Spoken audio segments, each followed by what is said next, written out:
Vous pouvez me soutenir en mettant un j'aime, en vous abonnant et en laissant un commentaire. C'est gratuit et cela m'encourage vraiment à continuer. Merci.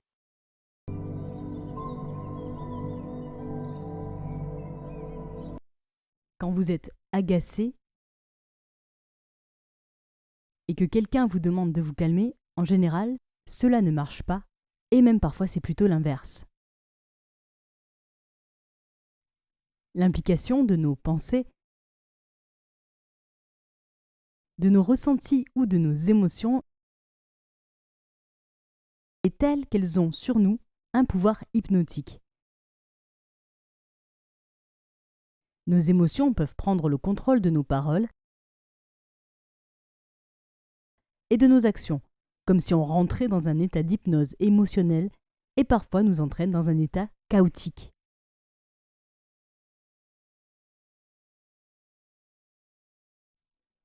Vous savez bien quel genre de décision on peut prendre sous l'effet de la colère, du stress ou du désespoir. Mais que se passerait-il si vous repreniez les commandes de cet état d'hypnose involontaire? Qu'au lieu de les subir, vos émotions, vous apprenez à maîtriser votre esprit pour vous libérer des souffrances émotionnelles. Cela permettrait de se mettre dans une position de réponse et non dans une posture de réaction ou de résistance. D'après le docteur Joe Dispenza, la libération a lieu lorsque votre cœur et votre cerveau rentrent dans un état de cohérence. Découvrons ce qui se passe réellement à ce moment.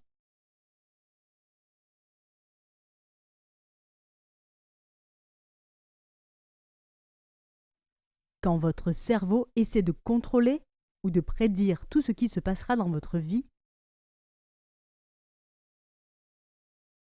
en réalité, un stress se produit. En effet, lorsque vous ne pouvez pas prédire quelque chose ou que vous ne pouvez pas le contrôler, cela vous stresse. Vous avez l'impression que quelque chose va s'aggraver, alors vous activez le système nerveux sympathique, le système combat-fuite. Et lorsque vous déplacez votre attention d'une personne à une autre, d'une chose à une autre, d'un endroit à un autre ou d'un problème à un autre, sachez que vous libérez une hormone qui vous met en état d'alerte parce que chacun de ces éléments a son réseau neuronal dans votre cerveau. Vous êtes dans un état de « fais attention, il y a un danger ». Et à mesure que vous déplacez votre attention entre chacun de ces éléments déjà reliés neurologiquement, votre cerveau s'active de manière très incohérente. En fait, vous pouvez même déclencher une réaction au stress simplement en pensant à vos problèmes, et c'est ce que font la plupart des gens.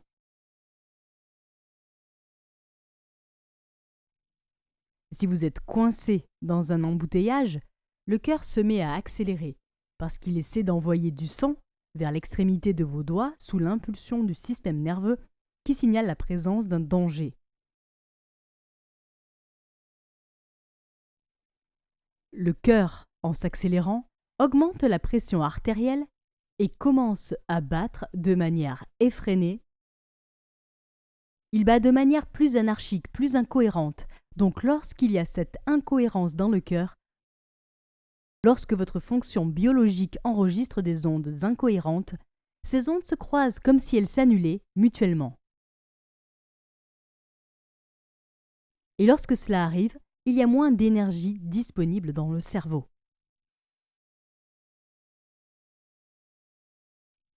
Or, quand l'énergie dans le cerveau diminue, cela signifie que vous enclenchez vos mécanismes de réflexe par défaut. Et si l'énergie du cœur immobilisée est inefficace, vous n'avez plus à avoir confiance. Et comme vous ne voulez pas vous montrer vulnérable, vous ne voulez pas communiquer, vous ne voulez pas vous connecter, donc vous ne ressentirez pas de gratitude. Vous ressentez plutôt du stress, de la colère, et c'est plutôt le moment de courir, de combattre ou de fuir. La plupart des gens se disent « j'ai eu une journée stressante » et à la fin de la journée, ils allument leur télévision et se détendent. La chose importante à comprendre, c'est que si vous comptez sur quelque chose d'extérieur de vous pour changer votre état émotionnel, vous deviendrez dépendant de cette chose.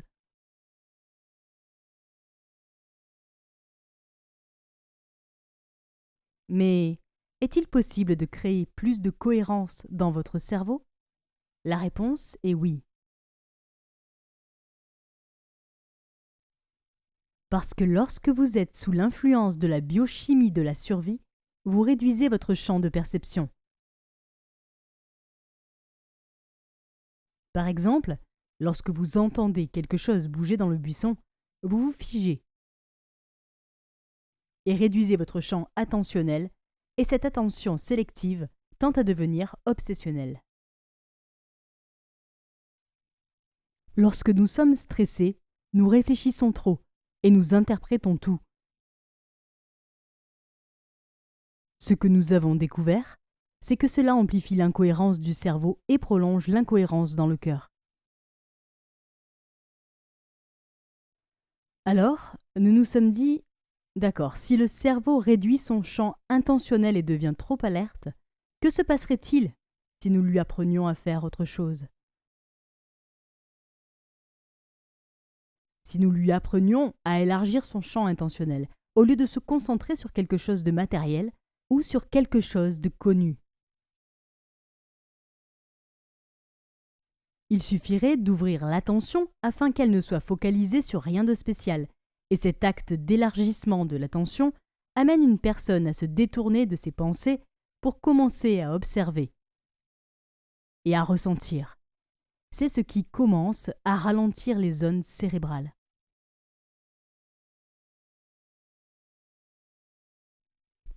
La tendance à déplacer constamment votre attention d'une personne à une autre ou d'un problème à un autre fait que le cerveau s'active comme un orage dans le ciel de manière tumultueuse.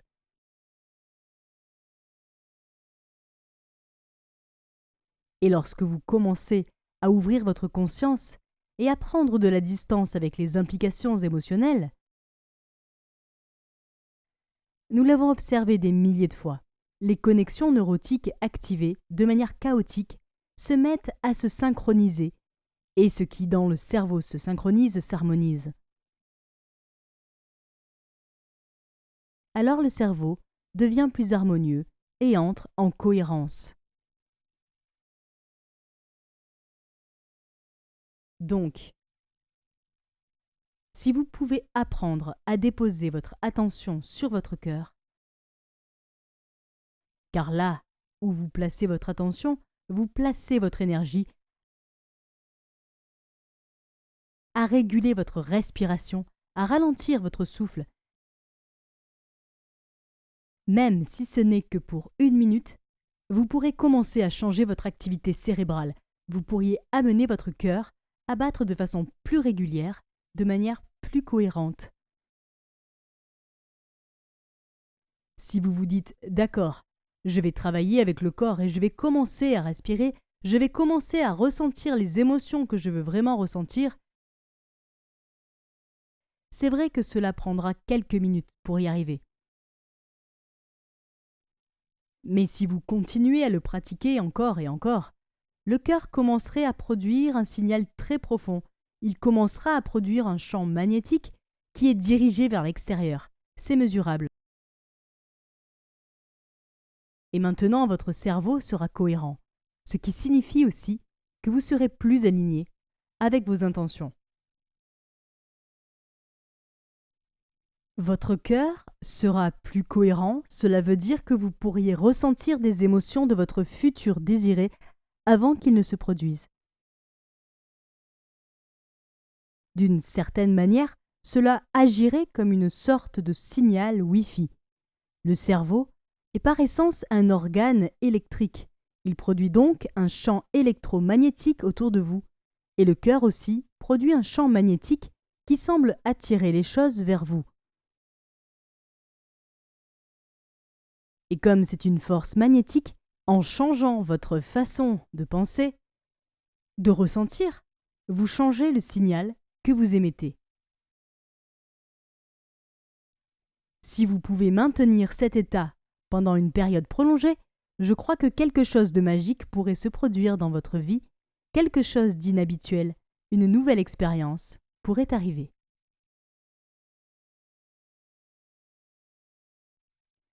Mais si vous continuez à penser de la même manière, à ressentir les mêmes choses, votre avenir resterait inchangé.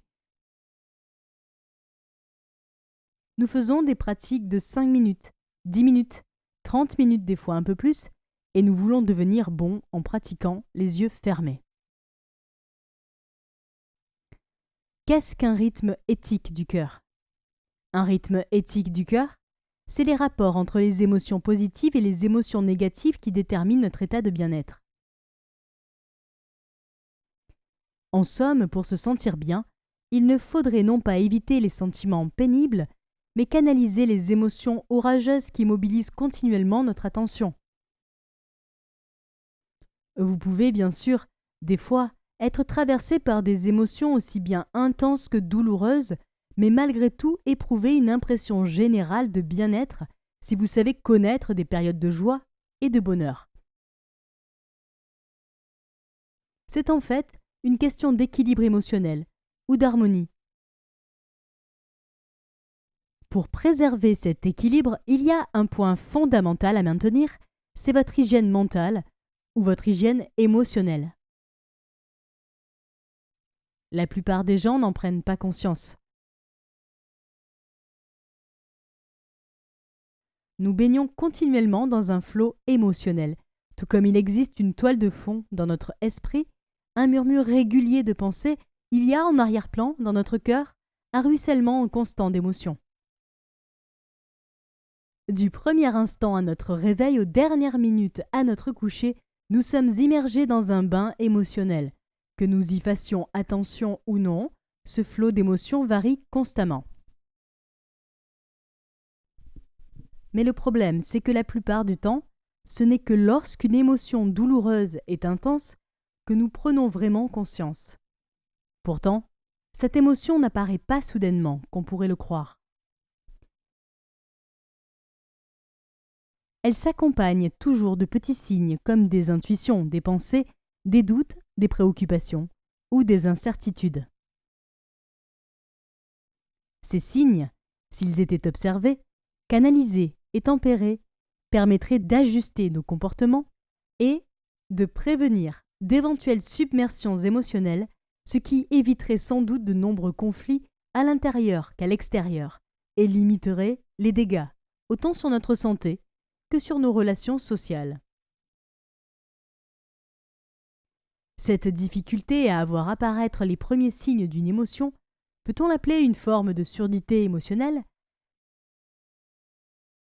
C'est comme si nous étions constamment surpris par les émotions qui engagent immédiatement le mode réflexe. Face à nos émotions, nous ne formulons pas des réponses tempérées, mais des réactions impulsives. Nos fonctions biologiques s'emballent et notre esprit rationnel est court-circuité par notre cerveau émotionnel. Si vous ne vous entraînez pas à prendre conscience des variations subtiles de vos humeurs, il sera difficile de tempérer vos réactions émotionnelles et face à vos émotions, vous risquez d'être toujours en réaction ou en résistance. Ça serait comme si vous vous auto-condamnez à subir une conséquence de vos émotions sur vous, sur les autres et sur votre environnement.